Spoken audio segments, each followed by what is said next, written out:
generally speaking, not a big fan of talking about windows in professional sports, especially in salary-capped leagues, because your turnaround can be so fast. Your rebuild can be more of a reload.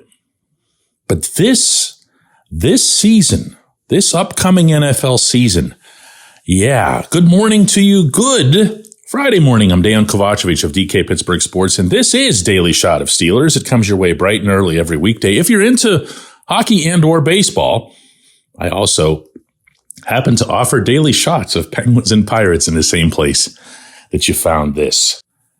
I don't want to paint 2024 as do or die for this team, but there are so many signs suggesting that it's hard to ignore them on both sides of the ball, even on the sideline.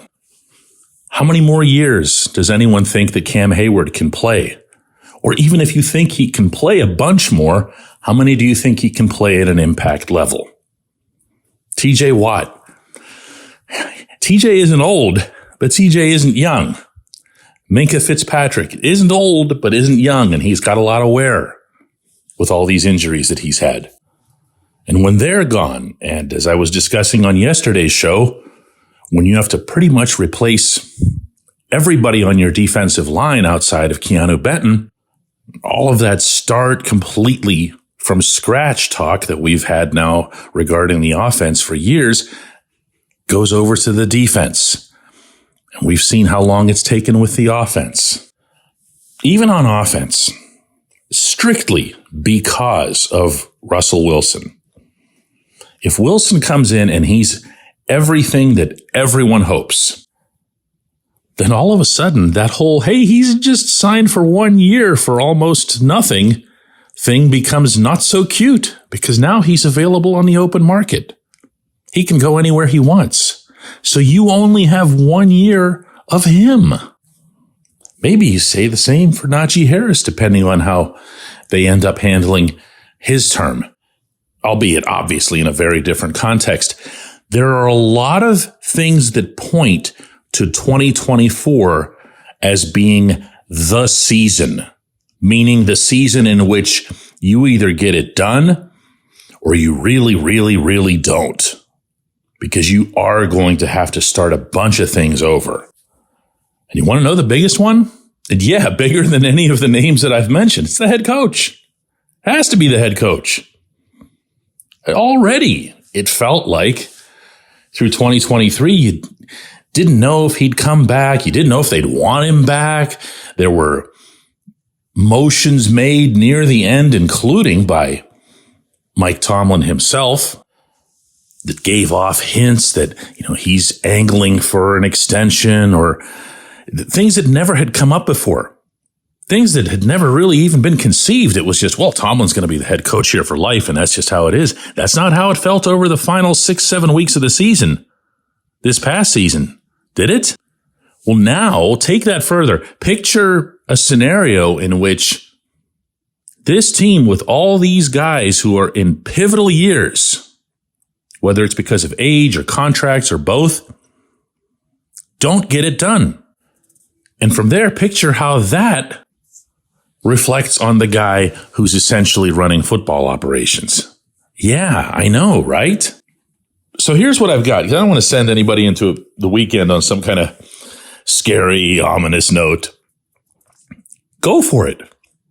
Just freaking go for it.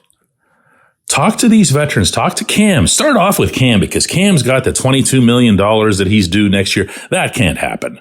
You've got to find a way. And Omar Khan's more than smart enough to pull it off, to stretch out that money so that Cam's not taking any kind of pay cut. Figure out how you can, defer the money into oblivion. But make sure that Cam understands that he's a central part of this and that for Cam to get his ultimate goal fulfilled, according to Cam himself, he's going to have to do a significant restructure and allow the Steelers to use as much of that $22 million as possible into other players, into other reinforcements.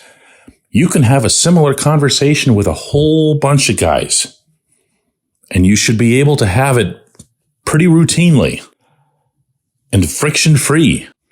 And from there, use it. Utilize it as a tool. Talk about it in public. Talk about it in private. Let everybody know this is it.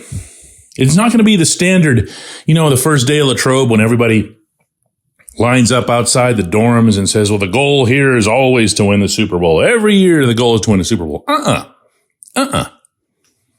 This is different. And make sure that's known. Put an edge on it. Tomlin said last week at the NFL annual meeting in Orlando that he likes being uncomfortable, that he feeds off of that.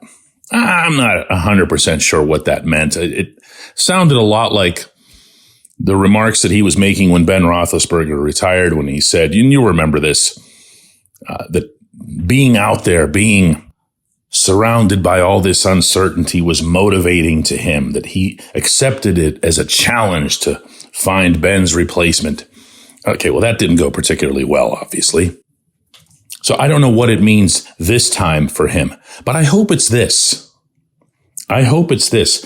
There are a lot of components to this football team overall that don't feel the same that they have in the past.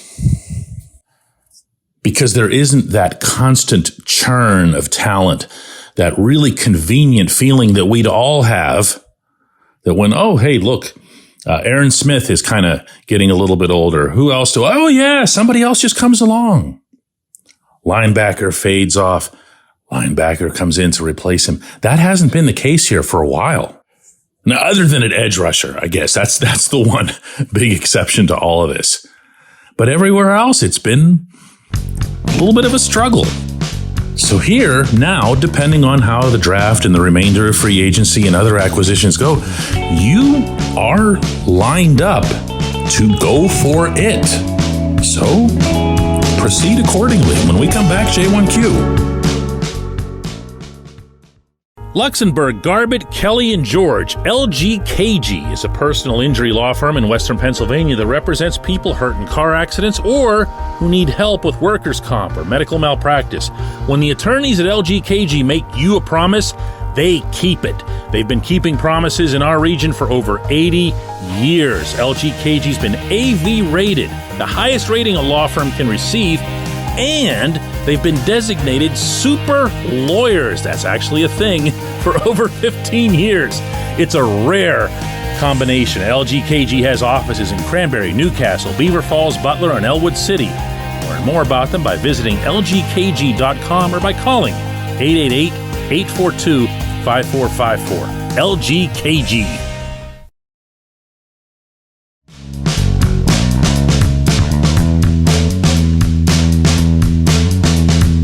Today's J1Q comes from Clint. He says, hey, DK, is it fair to expect an extra step from George Pickens this year as wide receiver 1, given the on-paper upgraded quarterback room?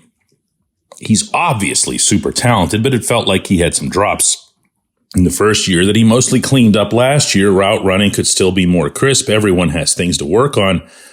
Is it fair to expect more with all of the change that's going to take place with this offense over the offseason, and after which Clint says some nice stuff about the show? Thanks, Clint. The best way to look at George, I think, is to just focus on his final 4 games. Now, I'm not going to turn this into another one of those Mason Rudolph versus Kenny Pickett things, but there was a pretty big difference in the entire offense. I think we can all acknowledge that. And where George was concerned, Mason had made a commitment to George, and I'm talking about a real one, like a verbal one. I'm going to get you the football. You need to make this thing go. You're the guy. And he did do that. And to their credit, the offensive coordinators at the time, Mike Sullivan and Eddie Faulkner, were very much on board with this. So they all worked together to get 14 the football. And they did it in a lot of different situations. It wasn't just the way Matt Canada was telling him to just run in a straight line. They were making sure that He had the ball in short yardage situations. He had the ball across the middle. He had the ball over at the sideline. He was running the occasional sweep, but they put the ball in his hands. That's the first thing that you need to see. The second thing that you need to see, and this is going to rub some people the wrong way, and I really don't care because the objective of the program is to, the objective of everything I do ideally is to be honest. George needs to really commit himself. Now, I'm not talking about the silly stuff. I'm not talking about the occasional pouting. For George to be everything that he can be, he has to commit to the route running. You referenced route running as if it was an issue with him related to skill, and it's not. He can do it. But you got to really commit. You got to sell out. Every snap, 100% you are not getting the football. There's no chance of you getting the ball. But you've got to go for it. You've got to motivate yourself in some different way. You've got to motivate yourself as if to say, hey, everyone's going to be watching this on film all week long. My coaches, my teammates, and I want to show them that I can commit to route running even when I absolutely know I'm not going to get the ball. It helps the whole offense. Remember the game in Baltimore, the really terrible weather game near the end of the season? George didn't make a catch. George touched the ball one time, and it was kind of a token, one of those sweeps I just referenced. And afterward, I'm in the locker room, and you could see players and coaches just streaming toward George, congratulating him on a great game and everything because he went and did his job. He blocked like crazy. The Steelers knew they were going to have to run that day, obviously. Yeah, they did break a couple of plays. Obviously, Mason connected with Deontay Johnson for the 62-yarder. But for the most part, George knew, and the Steelers knew, that John Harbaugh was going to take him away, which John Harbaugh can do. He does it a lot. He'll just assign as many people as he wants to, as he needs to shut down somebody. And say, the rest of you can try to beat me, but that guy's not going to beat me. And the Steelers smartly talked to George about it all week long.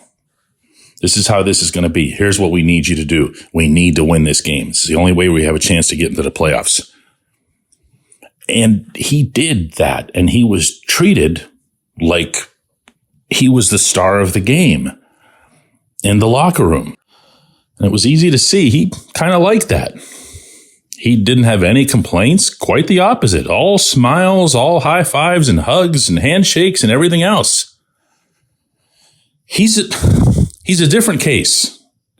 He's going to need special attention. He's going to need a special level of support and encouragement and everything else here. But when you're asking me, Clint, how does he become a better wide receiver? That's the answer. That's the answer. He has to be all in on everything that he does. And that doesn't mean you got to be Hines Ward out there. There's a reason that Hines really stood out for so long. But it does mean that there's a certain level of professionalism that's expected and that's needed to achieve what it is that you're describing. I appreciate the question. Really good one. I appreciate everybody listening to Daily Shot of Steelers. We'll be back with another one of these on Monday.